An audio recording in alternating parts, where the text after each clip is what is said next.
Well, good morning, everyone, and welcome to our Bills and Bagels. We're grateful you're taking time out of your Saturday to come and be a part of the legislative processes. We're grateful for our elected officials and our legislators particularly who are here to share insight and perspective and dialogue with us as citizens about what we can do to continue to make this a great state that we have an opportunity to live in. So thank you for being here. I'm Scott Barlow. I'm the Chief Executive Officer with Revere Health, and I've been asked to kind of host this, so I'm grateful for the opportunity to do that. We would ask that you would silence your cell phones.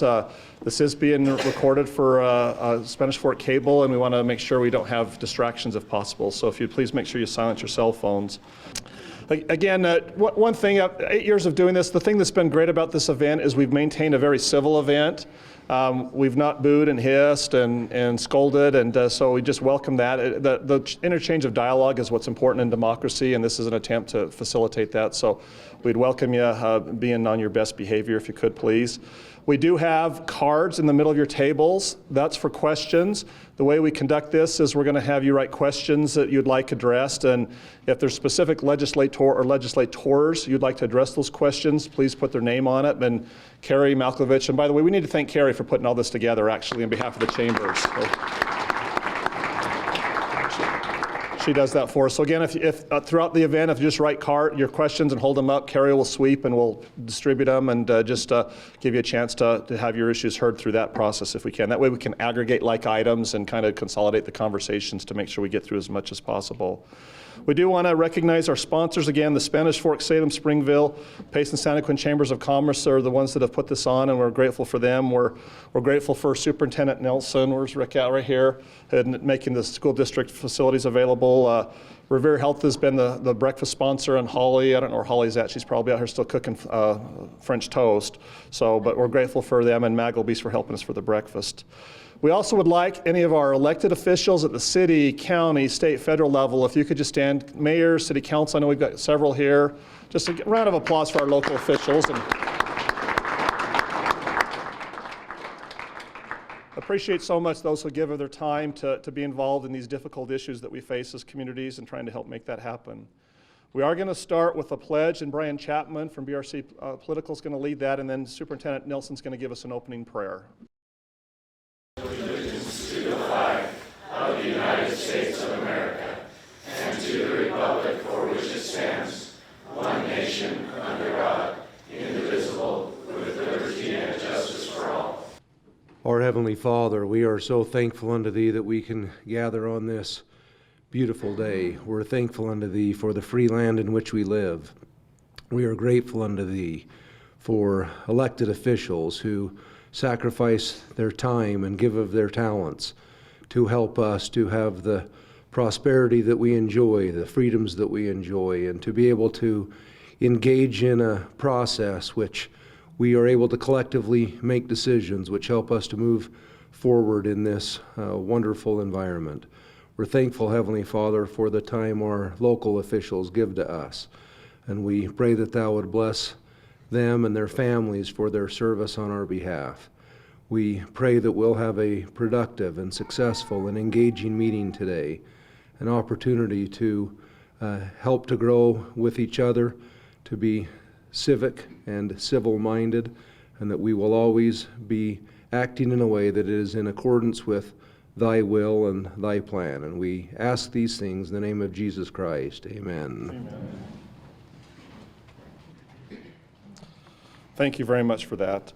Again, we want to recognize our legislative delegation that's here with us today. We've got Senator Henderson, and we're going to give him a chance to introduce themselves. Senator Hinkins, appreciate his travels. He comes from the Price area, so it's great to have him here. Representative Thurston sends his regrets. He had another commitment today, so he couldn't make it with us. Representative Gibson, Representative McKell, and Representative Roberts. So our format is we're just going to have them each just 1 minute kind of just introduce themselves for those of you who may not know where they are in their districts. And then we're going to move to the town hall format where we'll be gathering the questions and presenting them to them to present. Actually, I take that back. We're first going to let them have 3 minutes after that to introduce any legislative issues that you may have that you wanted the group to be aware of. And then after that, we'll get into the questions. So again, if you just hold up your questions, we'll circulate those. We are going to try to end by 8:45 to give you about 15 more minutes before the town hall meeting to interact individually. So just know there's other opportunities where you may be able to get into some of your issues deeper if there's specific things that you want to know about. So So maybe if Representative Roberts, we just kind of go that way and just maybe 1 minute who you are, and then we'll start Senator Hinkins. We'll go backwards, and if you'll just maybe 3 minutes or so, any legislative issues that you want to introduce to everyone. Our timekeeper's here. Again, it's soft time, as you know, just to try to keep you on track, but we are hoping to get through lots of issues if we possibly can. So Representative Roberts. I'm Representative Roberts. I represent a little bit of Salem, all of Elk Ridge, Payson, Santaquin, Genola, Goshen, Fairfield, Cedar Fort.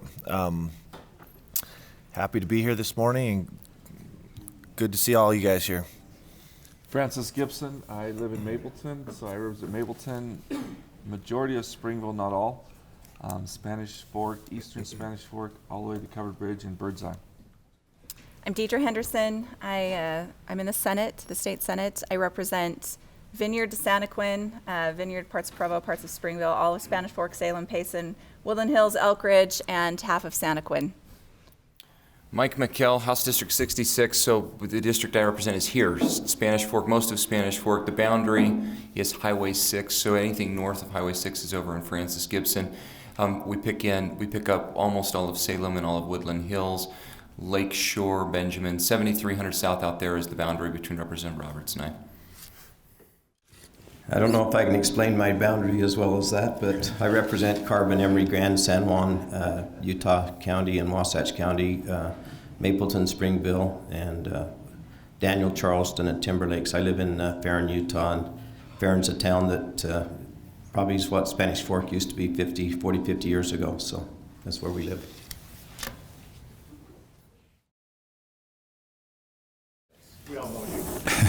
Good morning. Let me just make a couple brief comments. I can't tell you how pleased I am to be here with you. I flew in late last night and immediately started breathing that Utah air. Got a little slice of normalcy. So pleased to be here with these legislators. I wish I could transport them to Washington, D.C. No doubt if we could take only this group right here, lock them in a room, we could solve every federal issue in hours, right? Just a great group. Really pleased to be with you. Just quickly, so you don't know, Senator Hinkins and I share really similar boundaries. We go up to Wasatch County and then all the way down to the Four Corners region of the state along the east part of the state.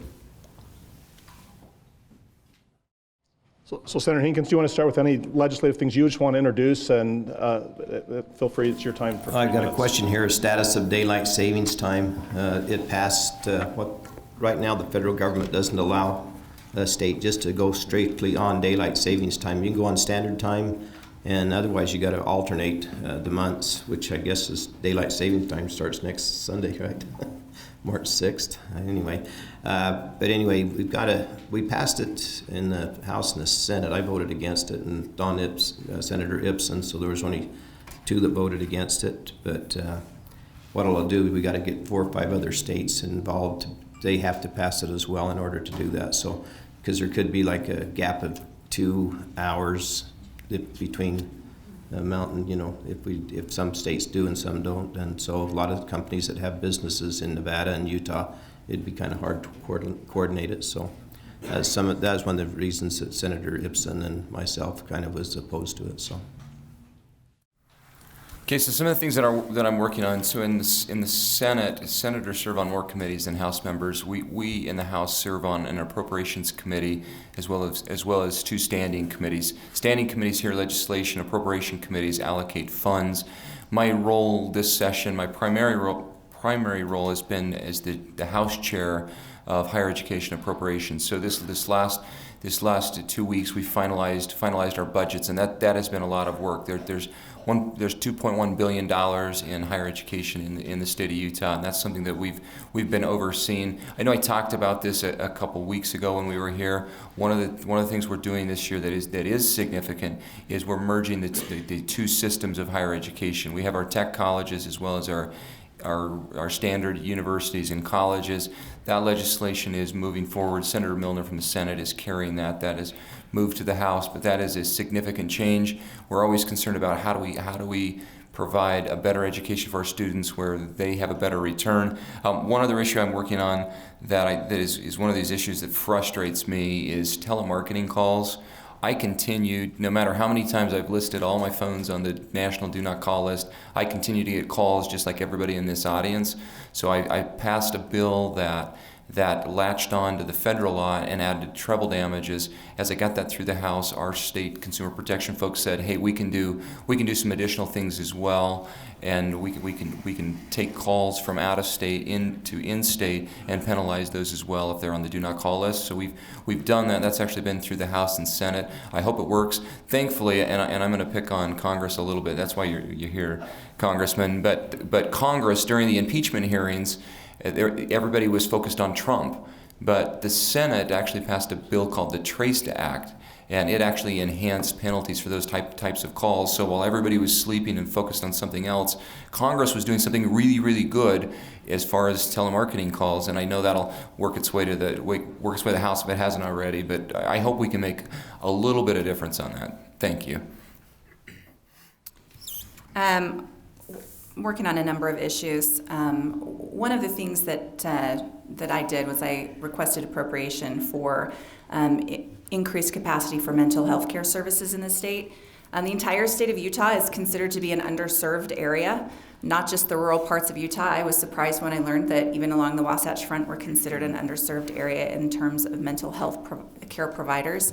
And so it's a serious problem, especially in the public sector. We're having a hard time keeping people here in the public domain, and also in the state. We're getting poached from other states. And so one of the things that I've done is I've requested an appropriation to expand the number of staff, teachers, I guess, to increase the program capacity for students in these programs, and then also implement a tuition reimbursement program for students who graduate in social workers or other mental health care providers, and then stay in the state of Utah in the public and serve in public for 3 years, to try to incentivize people to not only go into those fields but then to stay in the state and practice afterward.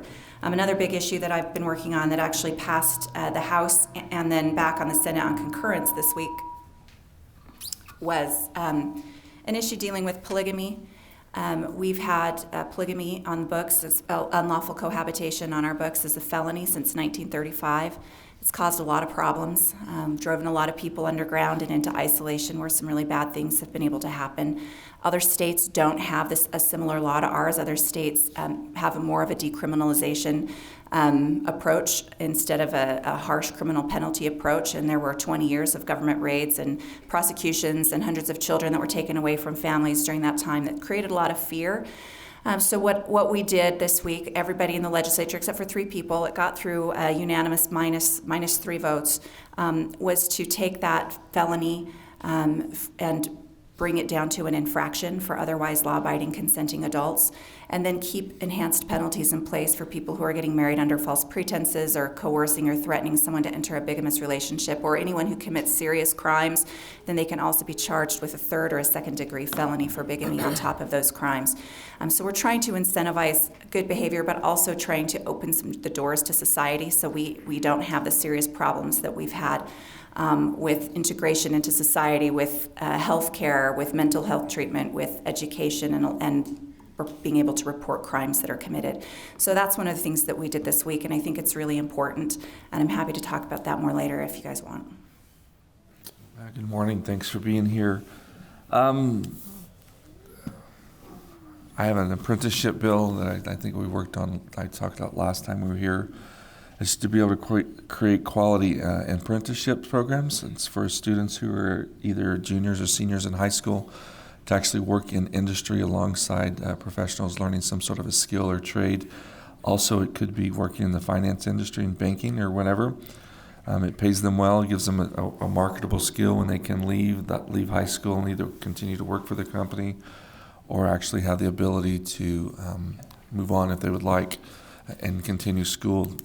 Most of these businesses will actually help pay for their colleges if they participate in this program, depending on their performance when they're working as an apprentice. Other issues, transportation. There's lots of discussion what's going on in transportation. How much are we spending? How much are we not spending? There are some hot spots working with the different counties, Weber, Davis, Salt Lake, and Utah counties, looking at a few projects there. Better Boundaries, which was an initiative that just recently was passed. We were able to find an agreement there. I've been working with Representative Peterson, Senator Vickers, Senator Bramble, and negotiating with Better Boundary folks. So I've been busy doing that this week. And then the speaker saw fit to assign me to homelessness, and that has been an issue that has really taken a lot of my time. That is an issue in Salt Lake that is really bad. However, it's also growing in Utah County, St. George, Ogden, and how we deal with the homelessness and what's happening there. Representative Kim Coleman has a bill that is not necessarily very happy. It's not a happy bill for many people, and so I'm trying to find peace and negotiate some progress and dealing with a very sensitive issue as it deals with homelessness, and that's kind of taking my time this week. It's been a great week. We have roughly a week and 4 days left, all of next week, and then 4 days the following week, and we'll be done. And so the budget's pretty time-consuming as well. And so it's been coming down to the end. I'm glad to be here.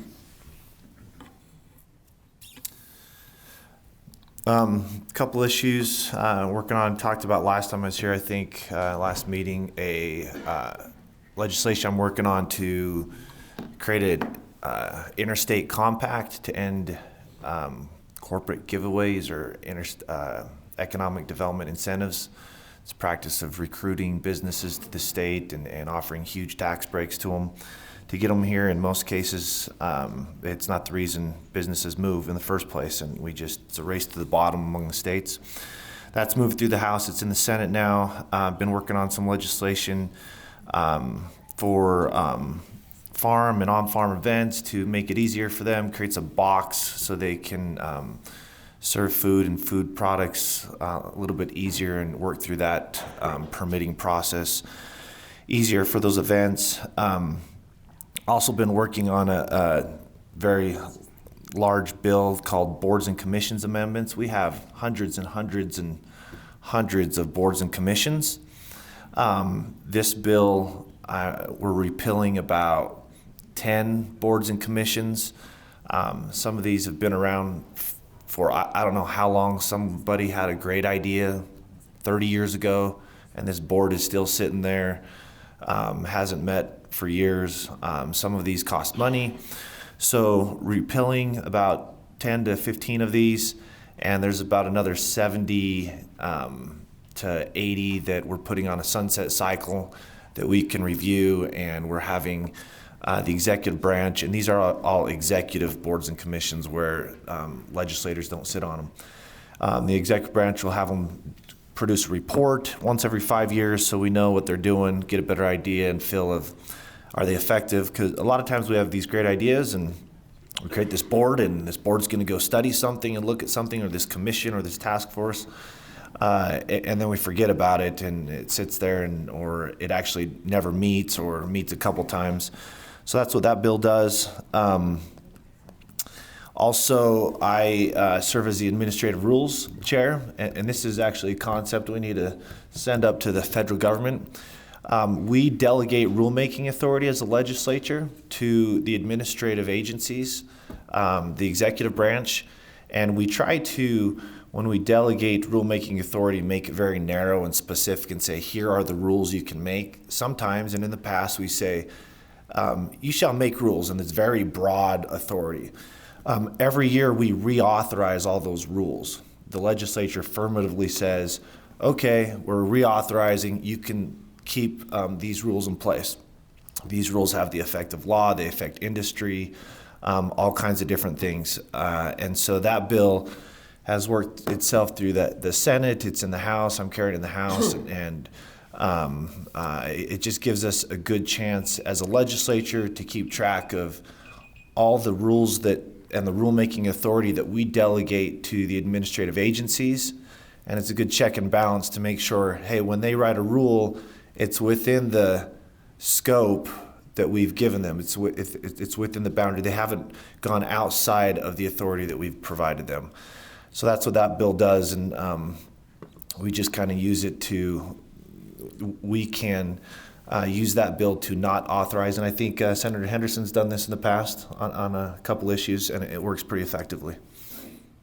So we're just going to start at the bottom, and Congressman will give you discretion if you're getting some questions, what you want to say for your town hall, since that's really your main event. But we'll just kind of start about 90 seconds-ish on each issue, and just Senator Hinkins will just kind of move back and forth and circle around if that's okay. So, Congressman? Does anyone else catch the irony of asking a politician, giving them a microphone and asking them if they want to say anything? I'll be brief. We'll give you an extra minute. Okay. I had a note passed to me that said, thank you for voting on your vote on the ERA deadline, and also for your efforts on climate change. And I'm going to address both of those so briefly, but in the town hall meeting, we'll go into depth on them. Let me just say on the ERA vote, what an interesting experience for me. I started in a very different place. My staff and I met on this no less than 6 times. I spent hours and hours and hours calling women in the district. We have a women's advisory council, and we talk to them. And the short answer is all of those things moved me to change my preconceived vote on this, and it ended up in a different place than I would have anticipated. I'll go into much deeper detail in the town hall meeting, but it was a really interesting experience for me to kind of vote against the grain, well, to really vote against the grain on this and come up with a different answer than my other colleagues. On climate, also just briefly, let me just say this. It breaks my heart that we're so divided on this issue. In many ways, when you say the word climate, it's not a whole lot different than saying, for instance, the wall, right? I mean, half of us get really, anxiety starts coming in and things like that. And climate's the same way, and it really shouldn't be. I like to frame it in these terms. Which of us doesn't want to leave the earth better than we found it? And that's a very different question, and it's less defensive. And I'm finding some real good dirt to dig in Washington, D.C. with my colleagues and trying to change the dialogue and get it more to being just good stewards of the earth, which all Utahns, I think, agree with and believe. Okay, I had a follow-up question. I wasn't very clear on the daylight savings time, and what it says is, why didn't we want to stay on Mountain Standard Time? And myself, I do. And this comes up every year, and it's about 50-50 of how many people want daylight savings time and how many wants to not alternate, and so it's always controversial, and it seems like it's never going to win. But like I said, the federal government doesn't allow us just to go straight daylight savings time, and even if the other 3 or 4 or 5 states, wasn't it 5 or 6 states or something? So it's 4 states. 4 plus states. Congress has to agree on But that's what I was going to say. That doesn't happen much. It's not going to happen in a hurry, so probably not in our lifetime will we see this possibly. So, but I don't know. There was a lot of pros and cons. People are saying that children getting hit by cars in the early mornings if they stayed on daylight savings, and so there's issues with school districts. But I think they said they had that resolved. But I'm just not an authority on that. But the main thing. Go ahead. I was just going to throw in, Congressman Rob Bishop has sponsored a bill that would give Utah the ability to change it, and of course the delegation supports that. It is a very different thing to get the rest of my colleagues to support it. I don't think that everybody says that there's people's psychological stresses, but there's shorter days, and I mean in the summer the days are longer and the winter's days are shorter, and I don't think that it should make a lot of difference personally. But the other question I had was what's the biggest issues in natural resources? And the biggest issue for our area here was the fire, the catastrophic fire that we had here 2 years ago. And we was able to appropriate $3 million for Woodland Hills so that we didn't have the catastrophic flooding and stuff like that. They were only able to utilize a portion of that, about maybe 200 to 300,000 of it to purchase some property. And so we was worried about that money lapsing. We were able to keep that ongoing so that they'll have that money for this, hopefully get something before the flood season and try to get things resolved there. So that's probably the biggest. So I have 2 questions about gun bills. So HB 271, where do you stand? What legislation can we support to stop the infringement of our Second Amendment rights? Second question, how would you run a pro-Second Amendment resolution similar to what the state of Michigan ran this week? So it's too late to open bill files, but I do want to talk about House Bill 271. Michigan ran a bill similar to what we see as sanctuary cities and sanctuary counties. So I do support House Bill 271. That was voted through the House. That was a partisan vote. It was, and there were actually, I think, well, I don't think there was a single Democrat. All the Republicans voted for it. I was off the floor meeting with the chairs of higher ed, the chairs of our Exec Appropriations Committee working on the budget, but that made it through. That goes to the Senate. And what 271 does is creates preemption, statewide preemption on gun regulation. So the concern is having a patchwork of regulation in different cities across the state. The state says, no, it's Second Amendment, this is a constitutional right, we're going to create preemption, and as a state, we're going to recognize the Second Amendment as a key fundamental right. So regulation across the state in Spanish Fork or Springville or Mapleton or Woodland Hills can't be different, and that's similar to what they did in Michigan. I think our gun laws in Utah are strong. I think we have a very friendly state for gun rights. We talk about constitutional carry or not. That's something that I've always supported, but I've never seen anybody arrested out on the hills for concealing a firearm. I think sometimes we see articles and things that happen in other states, and we immediately jump in and say we need to do something right now in Utah. And I'm not sure that there's a big issue. I look at the Second Amendment. I think we're a sanctuary nation. I think the Second Amendment means we have the right to bear arms. I think that's always been followed and loved here in the state of Utah. I'm an avid guy of guns. I shouldn't admit that I have a vault and guns, but I do. And that's one that I'll always stand up for and fight for. But I don't know that there's anybody on this stage that is not a believer in the Second Amendment. So great questions. Thank you. Thanks. I just want to touch on the Administrative Rules Review Committee for a minute. I sit on a board of, board's maybe the wrong term, but there's a bunch of us in the 13 western states. There's a group called Council of State Governments West, and it's the 13 western states, including Alaska and Hawaii. And a member of a legislature from each of those states sits on a board that I co-chair with an assemblyman from California. And we talk about best practices for legislative oversight. One of our roles as a legislator is oversight of government affairs. And it's something as a part-time legislature that we don't usually get a lot of time to focus on, but it's really important.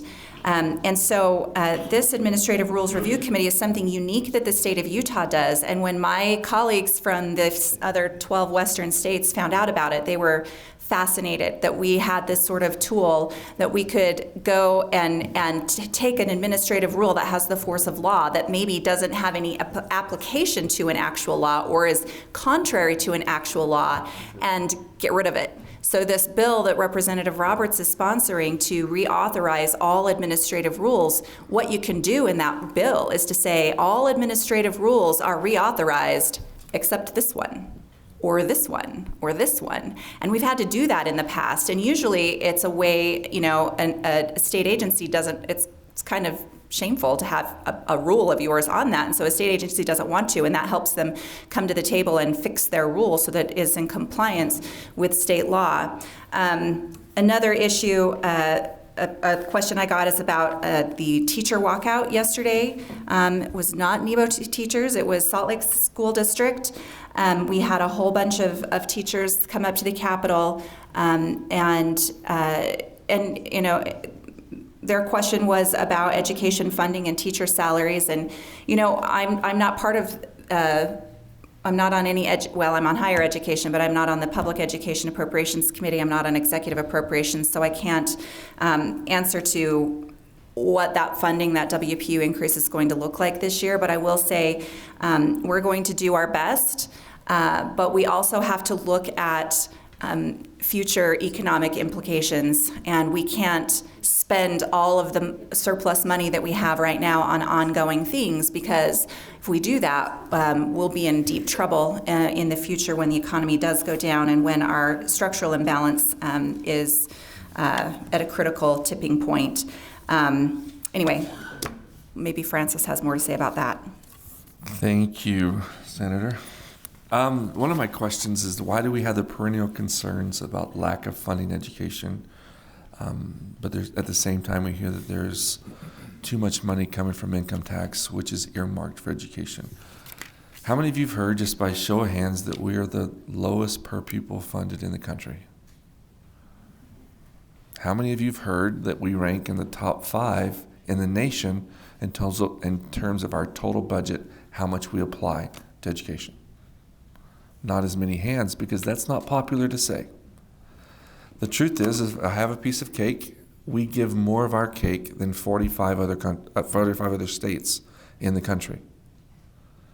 Granted, we do have lots of children. We do have lots of people, so we have lots of people taking little slices of that cake. How many of you know that we've given, at the end of this session, it's probably going to be around $2.4 billion new dollars to public ed in the last 9 years? $2.4 billion, 34% growth in the last 4 years. There's lots of numbers, but I guess what I'm trying to illustrate is that the legislature takes funding at public education very seriously. To the walkout yesterday, they want 6% WPU. And I don't want to use an acronym without explaining it. A WPU stands for weighted pupil unit. So every head that's in the school, you get a dollar amount. And then you get a little extra if it's a special ed child or something. So there's a little formula in how we figure that out. If you live in a rural district, you get a little bit more. I know you're going to tell me 30 seconds, but I got to go a little bit over, so forgive me. It's difficult to talk about and how this works, but a lot of the walkout yesterday is they're demanding 6% WPU. Just to put that in context, a 1% WPU increase is $34 million. So 34 million times 6, you can see how that grows. I think this year, at minimum, we will do a 4% WPU increase. And if you can just do the quick math on that, you're looking at about $128 million for that one piece alone. And then growth we've already funded, which is just under $60 million more new money. And there are lots of other programs. We will probably totally, when it's said and done, education will be between $350 and $450 million new dollars this year. Ironically, there was a bill passed a couple of years ago that said every time you increase more than 4% WPU, there is an automatic property tax increase that kicks into place.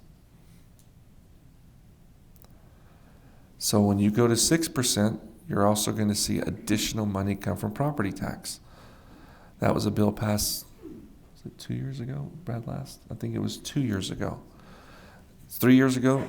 2 years ago, Superintendent. And so there are lots of things that are going into this. And so when you continue to hear we have a surplus, we do. We had one of the lowest unemployment rates in the state of Utah, which is awesome. If you don't have a job right now, that's probably 2 reasons. You don't want to work, or you may be disabled and can't work. And if you're the latter, then that's okay. There will always be complaints as long as we continue to listen to the fact that we have the lowest per pupil funded. I think I've said this before. Under that metric, if we give every single dollar in the state budget, we're not going to fund transportation, roads, water, infrastructure, National Guard, Highway Patrol, state employees. We're not going to fund any of that. We give it all to education. Do you know where that puts us per pupil funded in the nation? 23rd. So there would still be 22 more states that fund better than we would on an individual per pupil funded. I just want to get that out there that that's not the metric I think we should be looking at. We should be looking at what is the total effort of our total budget that we give. We rank top 5 in the country. And the only way that that gets to be more is to continue to raise taxes. That's how that gets bigger. And so to the question, whoever answered the question, why do we always have that lack of funding in education? I don't know why they always make that claim. If you ask any of us up here, what's the number one thing we always look at? How much money are we giving to public ed? So I hope that answers or helps a little bit. I've got a couple questions here on my economic development incentives compact and just general questions around that. One asks about cities undercutting each other within the state of Utah in order to get businesses in their city. And what to do about that? I agree, actually, with this comment. I think that's an issue as well. My bill doesn't address this, but in talking with our Office of Economic Development, they actually brought this up to me, and they said, hey, we actually need to do something about the cities. And the cities often find themselves in the same prisoner's dilemma of this game of, hey, if we don't do it, Payson's going to do it, or Santaquin's going to do it, or somebody, and you get stuck in this game with each other. So I agree that's an issue. I also have another question here about, just discussing the tax losses, the incentives for enticing businesses to come without looking at, and the example given here is Facebook, and Facebook coming to Eagle Mountain, and this says that Eagle Mountain claims that they're getting 100% return on their investment to Facebook. I'd love to see those numbers. Personally, there's a number of ways to look at this, and if you look at all the academic and scholarly research, economic data across the country and groups that look at this, by and large, the numbers don't pan out. At the end of the day, it's usually a net negative to the community and those around it. You create unfair playing fields. Yesterday, at the end of the session, we had 3 bills right at the end that dealt with that, targeted subsidies, targeted tax incentives. 2 of them created 2 new exemptions, and another one removed an exemption. The one that removed the exemption was pretty significant. We have this huge exemption in place for railroads to not pay sales tax, right? On fuel. It's a huge exemption that's been in place, and we removed that in the House yesterday. That's going to go over to the Senate. But I'll just finish with this quote that I think is pertinent to this issue, and it was produced from a group that has studied this quite a bit on a paper they wrote called Ending the Economic War Among the States, a Strategic Proposal. And it just talks about some of the negative effects of this. The costly competition between states as well as localities when corporations, often represented by secretive site location consultants. So you actually have these consultants that go around that represent groups to go and find money from states and different groups in the form of tax incentives. They stage auctions for economic development projects, compelling governments to offer huge tax breaks and other subsidies. Public officials in the competing locations are placed in a prisoner's dilemma, forbidden by decades of practice from communicating with each other, lest they be blacklisted on future auctions. Worse than zero sum, this is a net loss game in which governments everywhere overspend, losing revenue that otherwise, and this is an important part, otherwise would support education, infrastructure, and other public goods and services that benefit all employers. And especially when it comes to education, I think we miss this part. Education, especially with the property tax, often gets stuck in the middle of these things, in the middle of these negotiations, and they get drug into the table at the end and, they end up, we had a big hearing on it this summer, end up having to give up all these incentives from their property taxes that are hardly ever realized in the return in the long run as well. All right, so we'll come back this way. Thank you again. This is one that says, do you support House Bill 273? It is a property rights ombudsman amendments that effectively removes government immunity from monetary compensation in a land use dispute. And do you know how far along in the process this has become? I've been reached out by City of Springville on this one, but it just says it removes the government's immunity from monetary compensation. I don't know exactly the example or why this bill came about. I'm inclined to vote no on this currently. I need to understand more about this bill, so whoever wrote this, we can sit and visit with it, but I am inclined to vote no on this. And it's asked, do I know where it's at? It was in rules. It looks like online. It was in rules. It went to the Government Operations Committee, and then it got reassigned to Business and Labor Committee. And so at this point, it's still sitting there.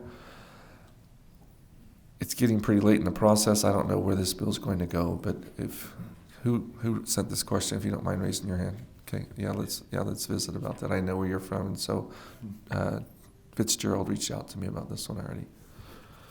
The other one was, can you please describe in detail, I'm going to try to get through one more question if I can. I've got a stack of them here. Talk about Better Boundaries Agreement. And so we had an initiative that went through. It failed in our communities, all of our districts. This initiative failed. It passed, I think, 50.2, and made it by just a few 100,000 votes. And the majority of where it won was in Salt Lake County.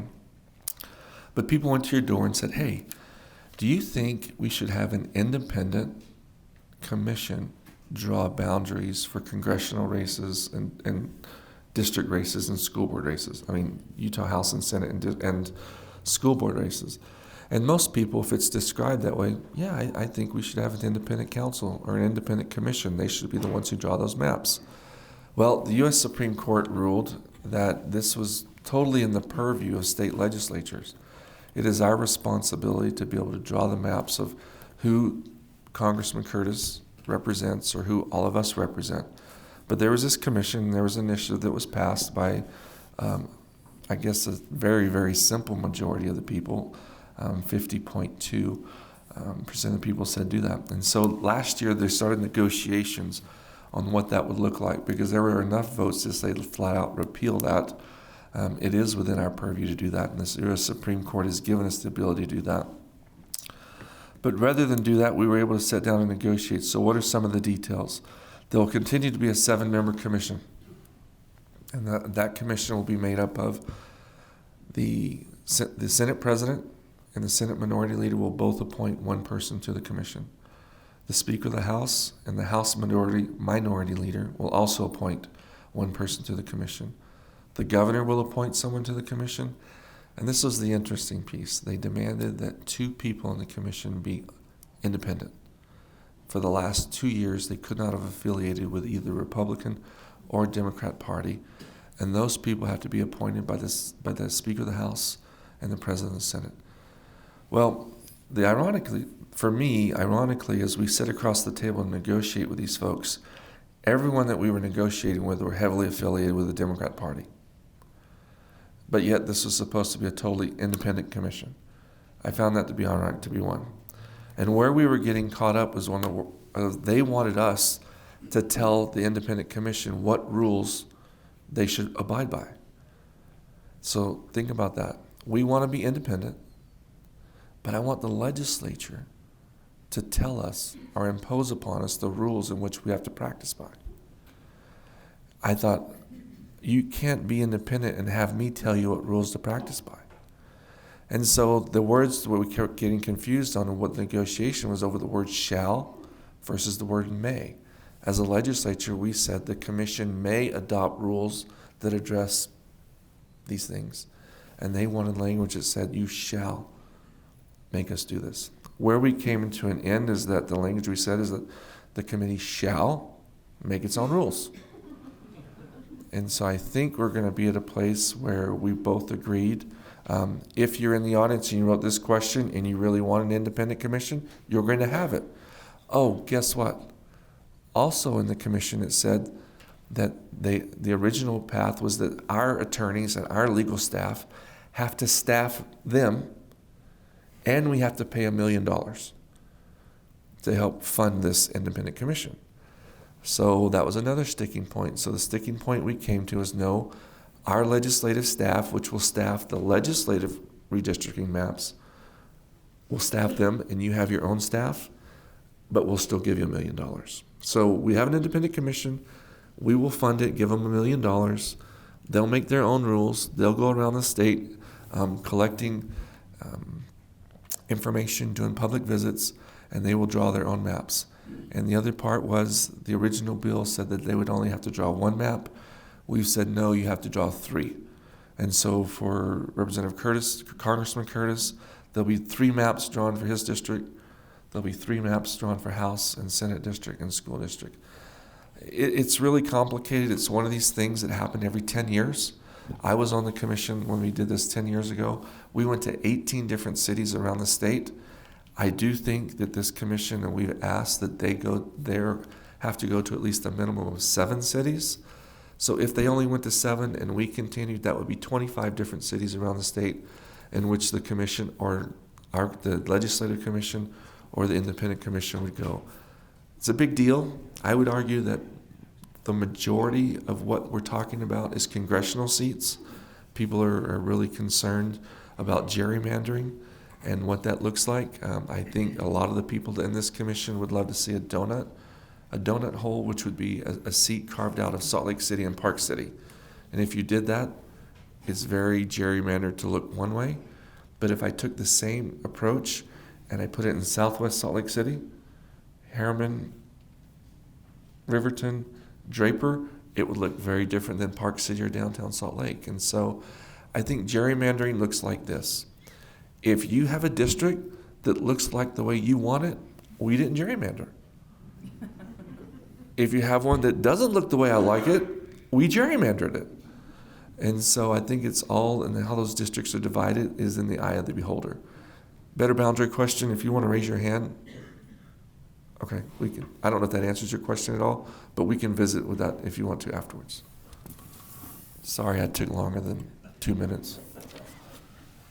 So I've got a question here asking about an update on the insulin legislation by Representative Thurston, and I'm actually the Senate sponsor of that. That legislation passed the House this week, and it was changed a little bit in the House to which was really good because it's now a consensus bill. As many of you are aware, we've got pretty big crisis with the cost of insulin in the United States, and insulin is a drug that people who need it can't live for very many days without it. People need insulin like you and I, like regular folks need to be able to breathe air. I mean, they have to have insulin, and so what this bill does is it gives pharmacists. It does a few things. It gives pharmacists the ability to cover or to give insulin out to a patient whose prescription has expired or who has been accidentally given the prescription for the wrong type of insulin, or if there are no refills left. It also lets any Utahn buy insulin at the roughly 75% discount price available to Utah's Public Employee Health Plan. And then it creates 4 incentive pathways for insurers to be able to provide insulin at a lower cost or as a no-cost drug. So there are a couple of different things that plans have to do. They have to pick one of these things. They either implement a $30 per prescription per month cap, or put insulin on their lowest tier with no deductible, or guarantee that patients pay no more than Utah's Public Employee Health Plan discount price, which is subject to a $100 cap. So they're just, what we're trying to do is a little bit of cost sharing. We're not capping how much insulin manufacturers can sell insulin for or anything like that, but we're dealing with that in the insurance arena so that people who absolutely have to have insulin to live are not paying hundreds and hundreds and hundreds of dollars a month that often they can't afford. Often it's more than their mortgage payment that they're paying for insulin and supplies. And so we're just trying to solve the problem that way. I'm also working on another piece of legislation. It's really late in the session. This year was weird. We were down a couple of drafting attorneys, and so a lot of bills have taken a really long time to get drafted. And this last bill of mine is one of those that deals with price transparency for prescription drugs along the entire supply chain, from the manufacturers to the pharmacy benefit managers to the insurance companies. And I've brought all of the people together so that we're all working on this together and we all have skin in the game. What I find is the manufacturers and the PBMs kind of don't like each other, and so they always want to run in legislation that harms one or the other. And so I'm bringing them all together, and we're going to put it all in one bill, and everybody's going to be slightly uncomfortable. And that's the way that we're going to try to solve that problem. But we don't have a lot of free market at all in our in medicine in the United States, and especially in prescription drugs. And there's a lot goes on behind closed doors and behind the cloak of secrecy. And so we're going to try to bring some of that out into the open so that the public can see what's going on, who's benefiting, who's getting paid, who's paying, and who's pocketing the rebates and things like that. So it's one of the things that we're trying to work on. Okay, so I've got an education question. So Mike, 10 years ago, the higher ed and tech colleges were split to run their unique commissions on their own. Tech colleges have excelled in providing job-ready skills with very high placement rates, which is true. Both are working well together now to merge credit. Why go back to emerged leadership and take away momentum when they have totally different missions. And I know whose question this is. I'm not going to pick on a guy on the front row, but I think the mission is exactly the same on both. As the chair of higher ed, I have one mission and one mission only, and that's to provide a return to students. If I had a group of students in front of me right now, and I said, by the show of hands, how many of you are going to college? All of them would raise their hand. If I asked the question, do you know that you'd be spending $30,000, would you still go? Most of them would probably still raise their hand. And then when I asked the question, if you knew that 30% of you, only a third, would actually get a degree, would you still go? And that's a question we need to think about. We do have, I like this question because we're in an area of the state where it is working very well. The relationship with Mountainland, Utah Valley University, and NEBO is very good, and it is the model to the state. But I do think we can improve. Let me give you some statistics that I think are interesting. One of our tech colleges in the South, the cost per student, the cost to the taxpayers, is more than $25,000 per student. Okay, that's way too high. The state match, the state is subsidizing that program, that institution at about a 98% match to 2% of the student. At the same time, less than a third of those students are going to get a degree or certificate. Okay, Utah Valley University, 45%. The state is going to match that tuition 45%, substantially lower. One of the question in the end, why go back to merged leadership and take away the momentum? I think the leadership is exactly the same. And let me give you an example. Board of Regents, I'm going to give you an example from Utah County.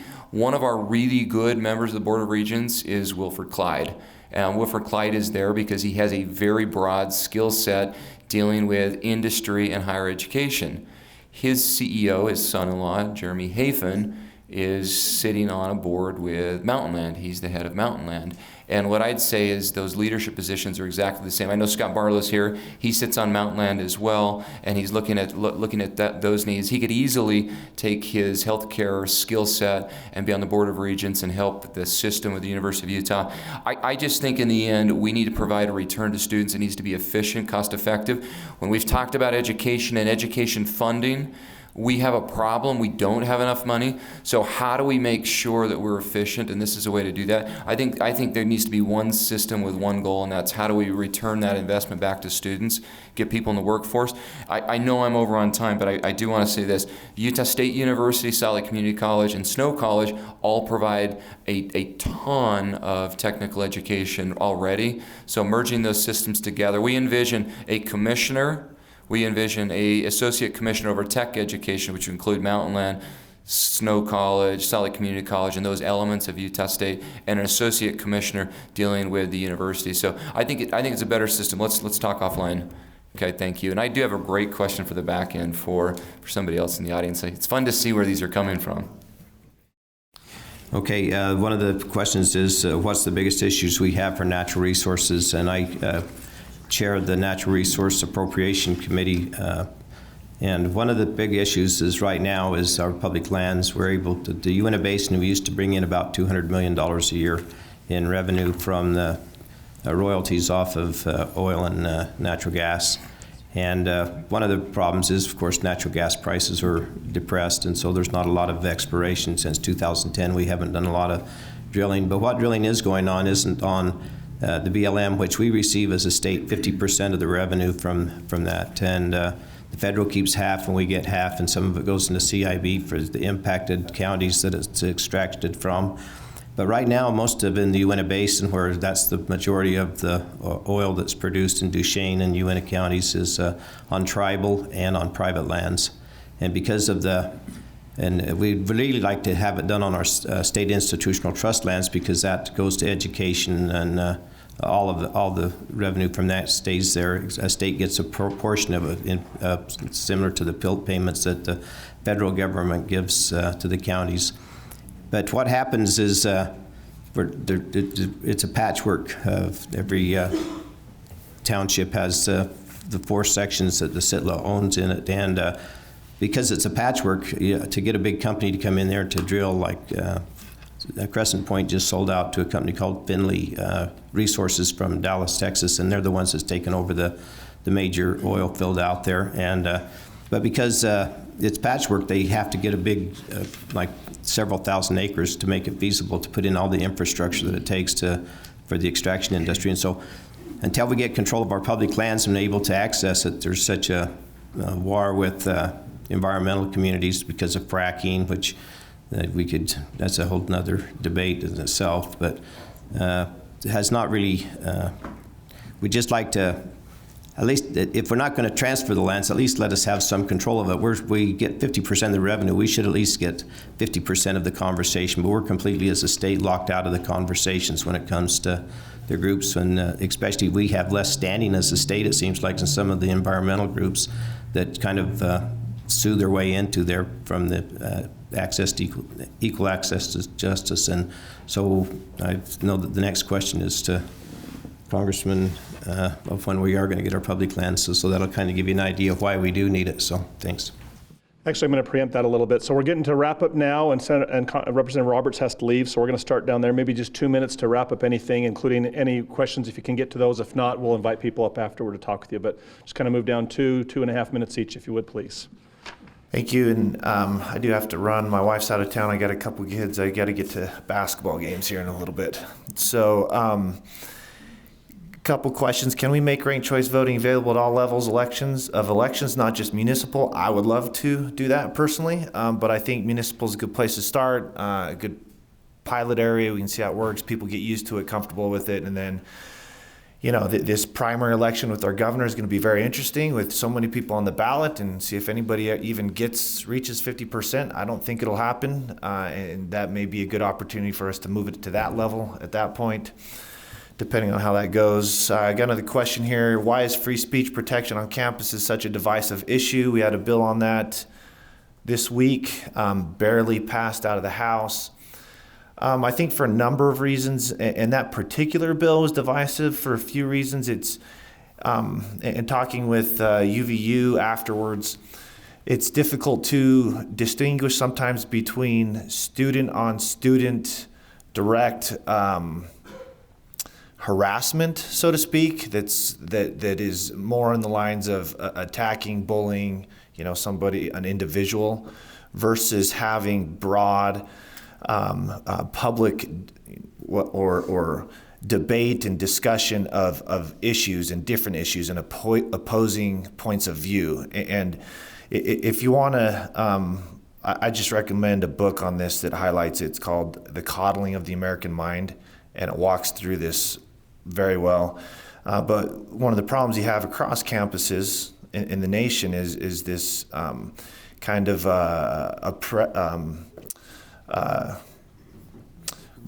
movement to stop opposing points of view, right? Whether it's conservative, liberal, whatever. You even have really liberal campuses and really liberal administrators and students, and the students asking for their liberal teachers to resign because they introduced maybe, you know, the devil's advocate in class to try to get the students to think differently, and that's what school is for, campus is for, or different groups on campus bringing different people in or conveying different ideas of thought. So there's a difference between that and student-on-student harassment. And so that's where I think some of the universities were a little bit frustrated with it. And then you have Title IX, which sits out there, which has changed a lot from what its original intent was, I think. And we are waiting for the federal government to fix this Title IX issue. And there's some rules that they've written and they're under review. And a lot of that conflicts now with what we're trying to do with state law here to protect speech on campus. But I voted for the legislation. I think we need to encourage and free speech and encourage different thought and get away from this direction we're going where speech is harmful and hurtful and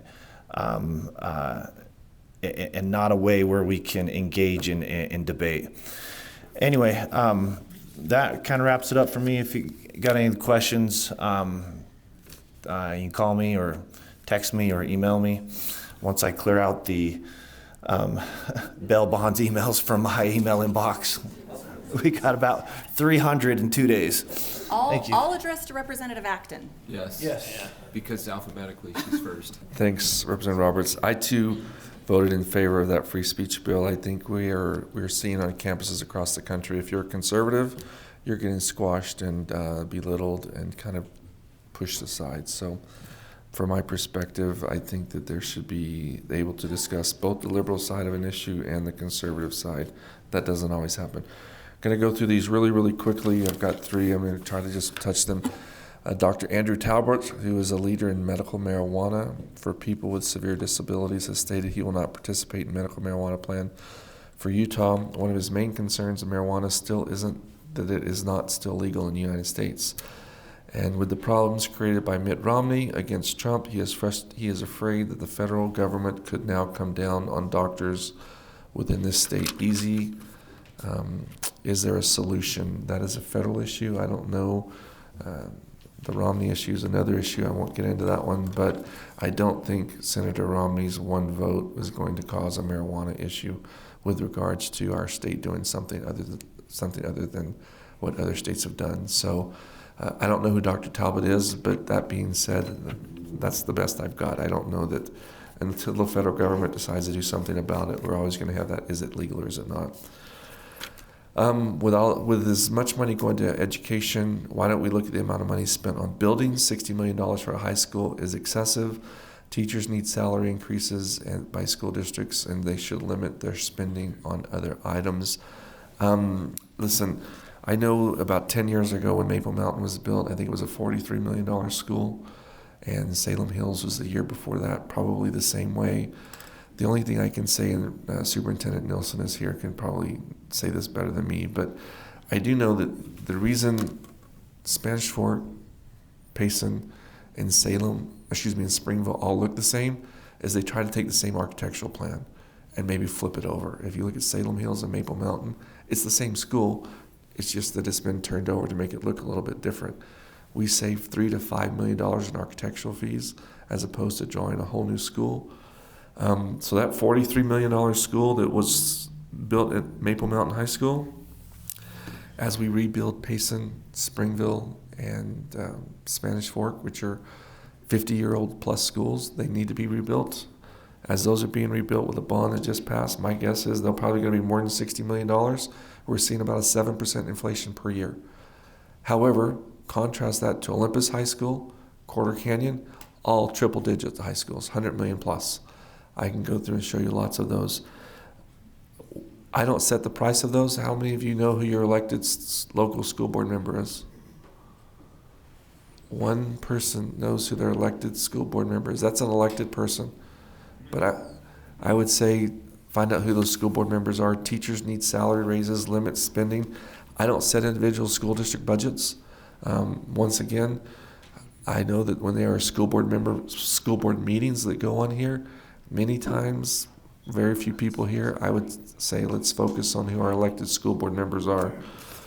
Last question, and I'm actually going to be cleared out here. It says, we hear that there is an imbalance between income tax growth and sales tax growth. How much of the imbalance is due to the legislature's failure to bring the state tax code into alignment with the federal tax code offered with passage of TCJA? I don't know what that is. I'm assuming that might be the Trump tax cuts. There was an elimination of individual deductions. Who asked that question? Individual tax deductions for families, is that the one you're referring to? We're going to address some of that this year. I don't know how much of that gap will be closed, and what it's referring to is you used to be able to claim, I think, $3,700 per person in your household, children, and that was taken away with the federal tax cuts that Trump passed in 2017. We reinstated that up to $500, so from $37 to $500. In the tax code bill that we repealed in tax reform, that was actually going to go up to, I think, $2,700 or $2,800, and we were in the process of working to try to get some of that reinstated this year. I don't know if that helps answer, but we can talk in more detail after. I'm glad to be here. We will be done here in a week and a half.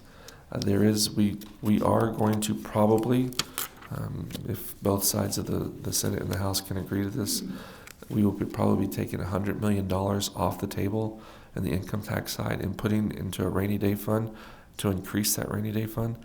How many of you have watched the stock market this week? We are running on an 11-year high since our last recession. Do I think we're going to see another one that dips that far? I don't. But if you look at what's happening in China, many businesses, Chinese aren't going to work, Chinese tourists, there are lots of things that are going on, and thus you see the stock market is taking a big drop. Unlike what popular opinion, I do not think that President Trump is the cause of the coronavirus. I know that there are certain people in our state or our country that thinks he did do that. I'm pretty safe to say that he did not do that. But that being said, we're running on an 11-year high.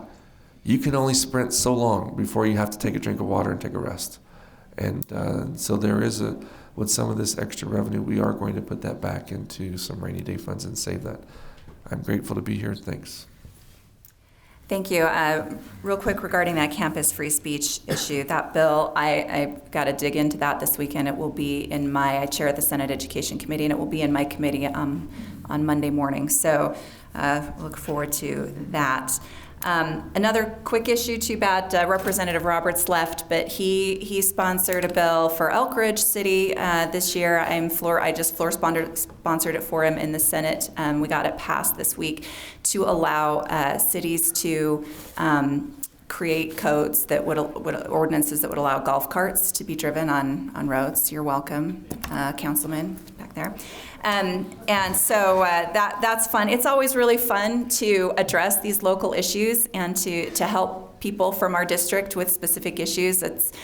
We take a lot of joy and pride in that, and I've worked on issues like that with a number of the folks up here, and I'm really grateful to do that. One question I got, Senator Henderson, you were one of the few who voted against the tax reform bill passed during the special session last year. Could you explain that vote and your hope for tax reform going forward? And I appreciate this question. I did vote against the tax reform bill for a number of reasons, primarily because it didn't get to the root of the problem that we need solved, which is the structural problem caused by the constitutional earmark for education funds. That's the root of the problem, and there were a few other issues that I had with it. But I do want to say, I think the level of vitriol and impugning character assassination that's gone on to our members of our legislature who did work on that bill is really unfortunate. There was a lot of really good faith effort and a lot of time and work, months and months and months. I think Francis spent an entire year on that issue, and I hope that level of discourse comes down to a more reasonable place. There were a lot of hard work that went on in that, and there's a lot. One of my favorite movies, there's a line in the movie and it says there's more than one way of peeling a potato, and I always think about that silly little line because there are so many different ways to solve a problem, and we're all trying to solve the same problem, and I look forward to future talks and what's going to happen. But we do have a serious problem with our budget that needs to be solved, and that problem is this structural imbalance. And it is not fake. It is very, very real. Our hands are tied, and we are doing the best that we can under the circumstances. And I hope that everybody remembers that we really are trying in good faith to solve these problems. Nobody's trying to make things bad for people. So thank you. Thank you, and thank you for being here. So campus free speech, I guess we'll bring that up too. It was a close vote, and I'm the higher ed guy today, but I voted against that bill. 90% of that bill was very, very good and very, very appropriate, but carving out student-to-student complaints, the bullying that happens in campuses. Everybody in this room knows that students are way too soft today. Everybody knows that. And it's unfortunate as society, we are a society full of snowflakes, and that's just a fact. But we also know that our suicide rate is way too high, and we're losing kids. And when I say we're losing them, we're really losing them.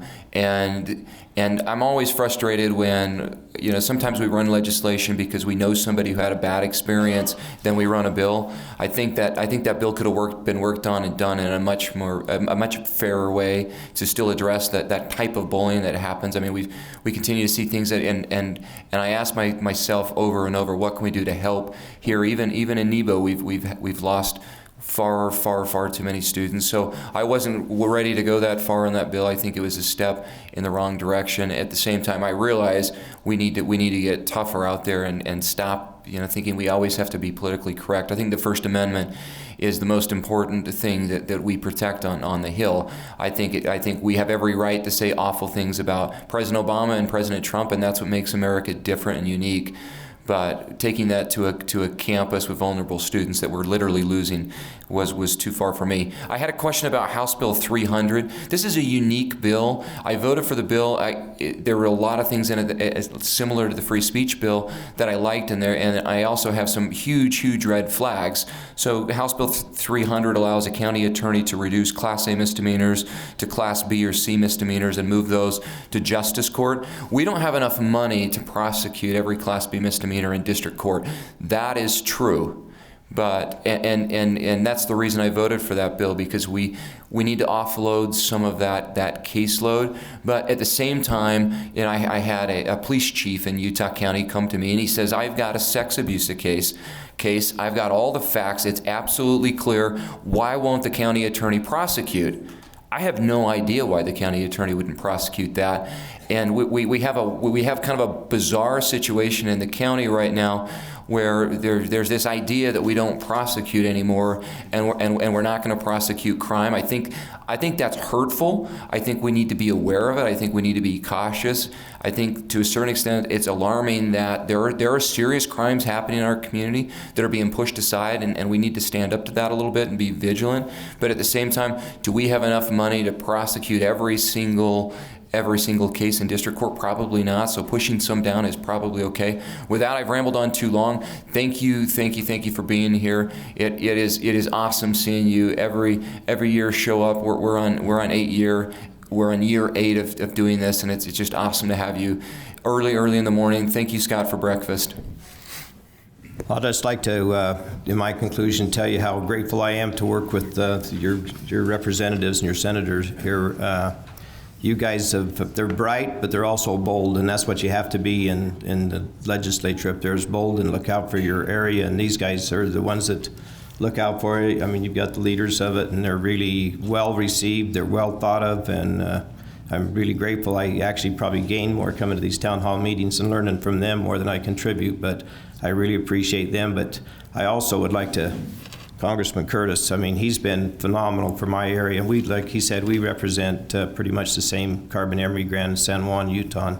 I thank goodness I don't have Salt Lake with, I don't see eye to eye with Salt Lake as much as I do Utah County. But he's been great, and as well as Senator Romney for helping us get, we've got wild horse issues, we've got natural, everything. We've got down in Blanding, there's a community of Native Americans. It's really not part of the reservation. It is and it isn't, but they don't even have running water and electricity, and they're only several miles from the town of Blanding, and so they've been able to help us, as well as our legislature, to what's called the Community of Westwater, and we're trying to get some funding out there to help those people, but they've been really great. We've got a water issue that Congressman Curtis was the leader on it, as well as Jason Chaffetz before, but we set aside $8 million as a state, and we were able to leverage, at the time it was to get $165 million from the federal government to put water from the San Juan River out into Monument Valley, into Douglas Mesa, into Navajo Mountain, and now it's gone up to $210 million, but they're leading it, and hopefully it's going to get there. It's in the Senate right now, and Senator Romney's really pushing for that. But sometimes we think we've got it tough here, but a person needs to go down in San Juan County, which we represent, and we've got a third world nation here in Utah, and I just want you to be aware of that, and I know a lot of you are, that there's people that's struggle day to day to get water and to get their kids to school, and we finally signed an agreement with the Navajo Nation as the San Juan County to be able to grade the road so that their buses aren't stuck out in the middle of some sand dune out in the Monument Valley. And so we appreciate the urban people looking out for those that are less fortunate, especially in counties like that, and appreciate it. So thank you. Thank you. Thank you. I'll be brief. I want to return the appreciation for Senator Hinkins. We last week we were in Wasatch County on an early Saturday morning, and we see each other in all sorts of places, and I know that he wakes up early to get to all these, and I just really appreciate his work. A couple of thoughts just quickly, and then I'll end because I'll have my time in a minute. But the things that Senator Hinkins talked about down there in the southern part of our district are things that come to mind when I hear redistricting. I will, when we redistrict, I will have invested 5 years in relationships and problem solving, and you can imagine my worry that somebody would come in and redistrict and change all of that, take those relationships away without proper consideration. And I know there's lots of things to consider, but my hope as we redistrict is that I'll be able to keep those relationships that we've worked so hard on. I joke and tell people, look, I could disappear and Utah County wouldn't know, Salt Lake County wouldn't know, but rural Utah would. And they're very, very dependent on good representation. The question I was asked and didn't get a chance to answer was about federal lands. I'm going to give you a 20-second answer, and then you're welcome to come up and approach me during the break. And if you will all give me time to use the restroom and grab a bottle of water out of my car, I will come answer questions too before we officially start. 4 of these counties that we're talking about are owned 90% by the federal government. Now imagine if those of you that are local elected officials trying to do fire, police, schools, roads, parks, sewers on 10% of the revenue that those in other counties enjoy. It's a tremendous problem, and it's wrong. The federal government ownership of this land is wrong, and it's exasperated because they don't make the appropriate payments for the land, the PILT payments, and they don't allow local decision making. Those two things exasperate this problem. And so in my office, we literally spend about half of our time on public lands trying to resolve some of these. Sometimes we have success and sometimes we don't. Thank you for letting me be here. It's great to be with all of you, and I look forward to continuing at 9 o'clock with you. Thanks. A round of applause for our legislators and Congressman Curtis for being here.